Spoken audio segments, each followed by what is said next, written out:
காஸ்ட்லியான பழங்கள் தான் பயங்கரமான சத்து இருக்குன்னு நம்புறவங்களா நீங்க? உங்களுக்காக தாங்க இந்த காணொளி. நிறைய பேர் நம்ம ஊர்ல இப்போ காஸ்ட்லியான பழங்கள் kiwi, avocado, dragon fruit, passion fruit இதெல்லாம் வாங்கி சாப்பிட்றாங்க. கிலோ 300 ரூபாய் 400 ரூபாய் வருது. ஆனால் இதில் நிறைய சத்துக்கள் இருக்குன்னு நம்புறாங்க. பார்த்துருவாங்க. ஸோ கிவி பழம் நிறைய பேர் வந்து பார்த்தீங்கன்னா விட்டமின் சிக்கு சூப்பர் அப்படின்னு சொல்லுவாங்க. ஸோ கிவியில் 100 கிராமில் உங்களுக்கு கிட்டத்தட்ட 90 மில்லிகிராம் விட்டமின் சி இருக்குது. ஆனால் இதோட விலை 300-400 ரூபாய் கிட்ட.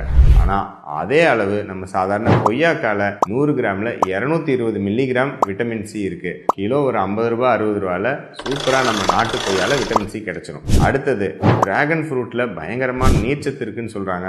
ஆனால் அதை விட அருமையான நீர்ச்சத்து தர்பூசணி பழத்தில் இருக்குது, மிக குறைவான விலையில் இருக்குது. அவகேடோவில் பயங்கரமான உங்களுக்கு நார்ச்சத்து இருக்குது அப்படின்னு சொல்கிறாங்க. ஆனால் அதை விட அதிகமான நார்ச்சத்து உங்களுக்கு நம்ம சாதாரண வாழைப்பழத்தில் மிக மலிவான விலையில் கிடைச்சிரும். அவகேடோவில் மெயினாக மோனோ அன்சாச்சுரேட்டட் ஃபேட்னு சொல்லக்கூடிய ஆரோக்கியமான கொழுப்பு இருக்குன்னு சொல்லுவாங்க. அதே அளவு சூப்பரான மோனோ அன்சாச்சுரேட்டட் ஃபேட்டு வேர்க்கடலையில் கிடைச்சிருங்க.